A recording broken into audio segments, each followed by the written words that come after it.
Hello everybody, this is going to be a tutorial on the waterfall page. So I'm going to show you what a waterfall page is and how it works, and then we'll go over the materials that you need to do it, and after that we'll just go through the tutorial and you can see how easy it is. Okay, so this is what it looks like.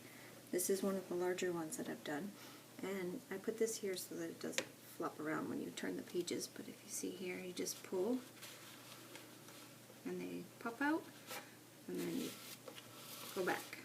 So that's what a waterfall page is, and that's what we're going to go over today. So the first thing you're going to need is a paper that is, depending on how wide you want it, because of whatever you're going to be setting it on, will determine the width, but the length needs to be 12 inches long. And the first thing you're going to do is you're going to score it at 6, and then every half an inch after that, all the way down until you reach 9. And that's going to be the end of your card. And this 3 inches right here is going to determine the size of each one of your flip pages. So however wide you make yours, like this one right here is 4 inches wide by 12 inches long. And so each one of my cards that's going to sit on here to flip is going to be 4 inches wide and only 3 inches long. And I've already cut some out to make this quicker. And you're going to need 7 of these. So you'll need 7 cards, which I've already cut out. And then I like to put a photo mount on top of it, so I cut out 7 more, a little bit smaller, so that they can sit on top of it, but that's for later. Now the first thing you're going to want to do is you're going to want to make it so that this is folding. And you're going to use your bone folder, and you want to be kind of rough with it because you want it to really work good. And then you're just going to continue to go back and forth, and you're just going to keep doing this all the way till you get to the end. And the more you do this, the easier the flip will be. Because it'll be real hard to do at first until you've done this a few times and really worked it out and loosened up the pages.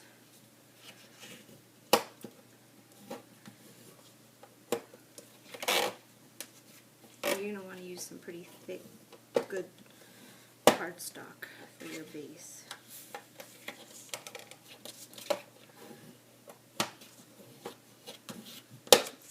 So here's your beginning page, and you can see where all the score lines are. You might have been a little too rough there. And when you're adhering your pages to here, turn it so you can see better, you're going to want to get right on the line here, right up to it, but not on top of it. Okay, so you're going to get right up to it, but not on top of it. So what you're going to want to do is put your tape down, or whatever it is that you're going to use. And you want the tape to be pretty close, but not on top of. And then you take this, your card, and you're going to go right up to it, but not on it. Like this. And then you're going to want to adhere it. And you're going to do that on every single one of these lines all the way down. So, just attach your tape. Or whatever you want to use. You can use glue, use a glue stick, you can use anything you want that's going to hold these cards on there really well. And then you're going to want to, this is probably the most time consuming part, because you want to line it up nice and easy, nice and even. Because when these things flip up, they need room to move.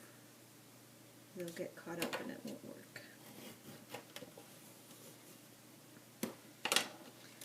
Almost there.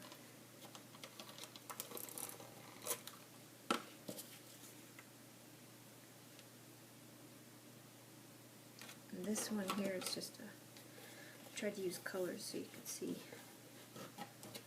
what I was doing. This is just a practice one.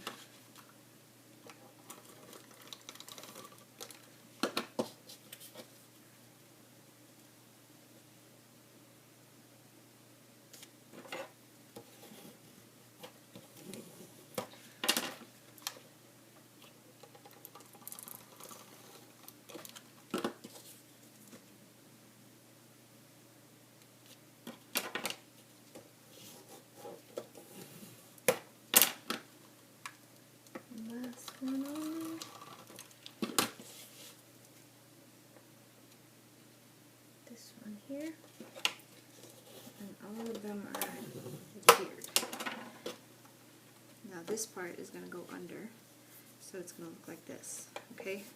So from here, this is where it starts to actually look like it's supposed to, because this part here, and then this is where it's gonna pull from here. But see how it doesn't do a very good job yet? That's because you really got to work out all these little. So you're gonna flip it over on each line, because you're gonna want it to work really well.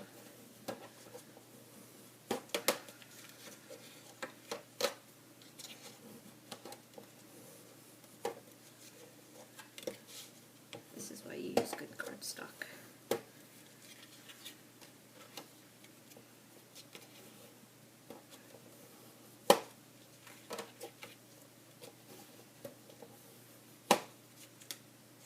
And there it is.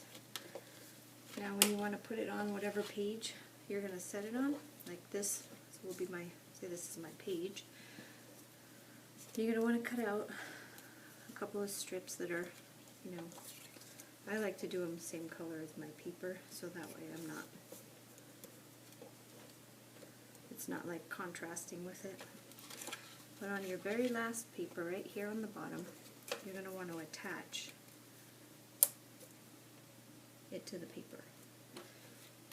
So they're going to go like this, and attach it to the paper.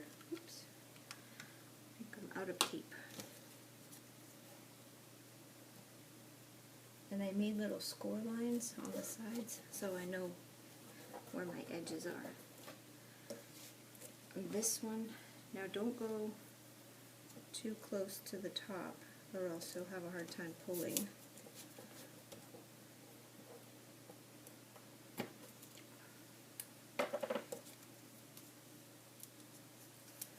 So you want to do them kind of close together. You can either, or you can do one big one if you don't want to do two little ones, however you want to do it. Now here's your choice here of how you want to attach it, whether or not you want it to be like this, to where you can see the flaps, so you could either do something pretty and decorative here, or you could do this, right, like this, so you can't see them.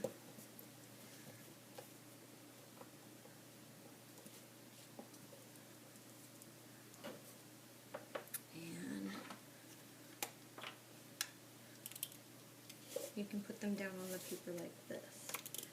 So for this one, this is just to attach it to the paper, but you're obviously going to want to use something really good, because this you do not want to come off. You want it to hold pretty steady. But you'll set it on your paper. Push it down real good so it'll stick really well.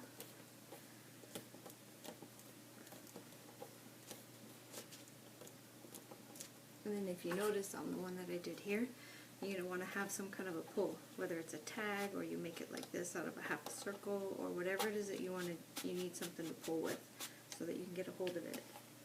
Because you can see that it's underneath here. So in this case, you would attach something right here. You just pull it out a little bit, and you can put some kind of a tab on it. It makes no difference how you want to make it so you can see it.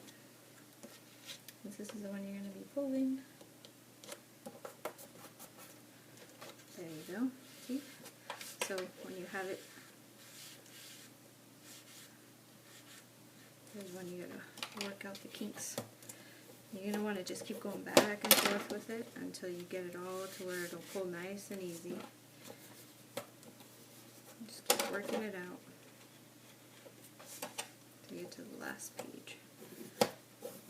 And you're going to have to, like I said, do it lots of times until it gets nice and easy, like that. And there it is. And then you can decorate it whatever way you want to. Like I personally like to put thing on here for the pictures, so you'll put your photo mat here on the middle. obviously if you were going to do this, you would do it much neater and much nicer.